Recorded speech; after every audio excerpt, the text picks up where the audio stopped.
New Orleans became the killing fields today and this evening. Coming up on News 8, details of today's 7 different homicides. And imagine Hurricane Andrew had done this to Louisiana, not Florida. The cost of rebuilding after the big one. A special report next.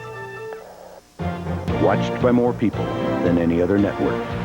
ABC.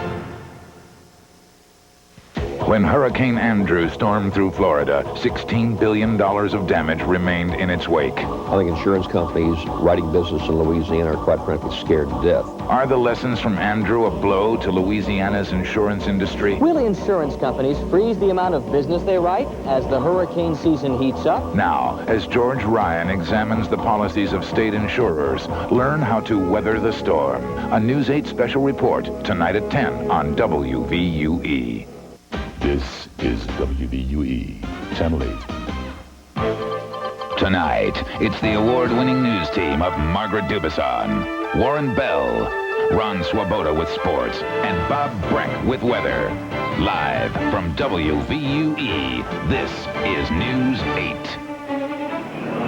This has been one of the bloodiest, deadliest days in New Orleans City history. Since midnight, including violence in the past hour, 7 people have died on the streets of the Crescent City. Good evening, everyone. A long and deadly day's journey in tonight is our top story at 10. Tonight alone, at least 1 double murder and a second incident that leaves a man fighting for his life. News 8's John Harrington joins us now with details of these latest attacks. Unbelievable. It really is, and being out there, it's hard to believe. But first, what happened on Decatur and Esplanade tonight. As we understand it tonight, there was at least 1 witness to this critical shooting, a New Orleans police officer. According to New Orleans police officials, a 37-year-old New Orleans man and a woman got into a fight. She was his ex-girlfriend. Police were called to the scene to break it up. Officials tell us the man had apparently been stalking 31-year-old Lindsay Elkins for some time. Witnesses near the scene tell us that an officer had handcuffed the man involved in the confrontation, but then the woman pulled out a gun and started firing the fatal shots.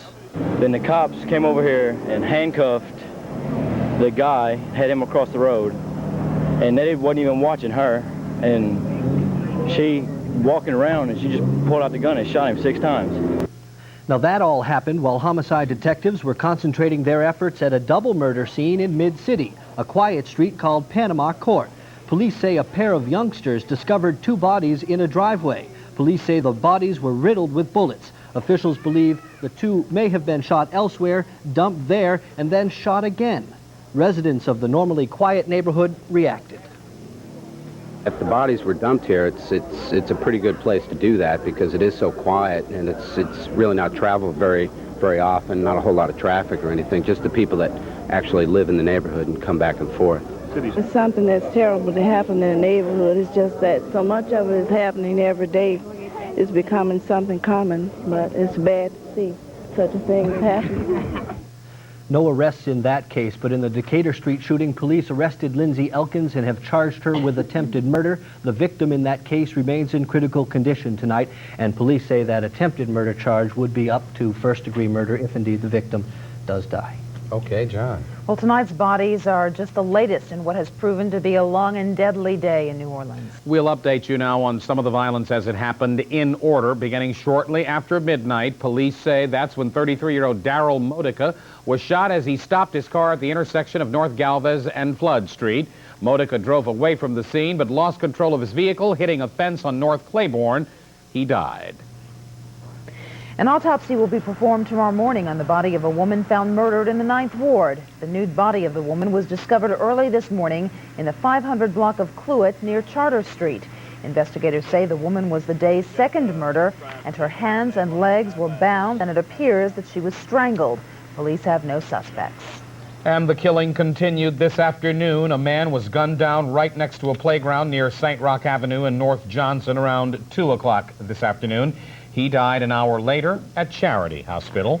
Then at about 3:30 this afternoon in the 1000 block of Jackson Avenue, police say a man was shot several times in the back. He died tonight at Charity Hospital. Police retrieved shell casings at the scene, but they have no suspects.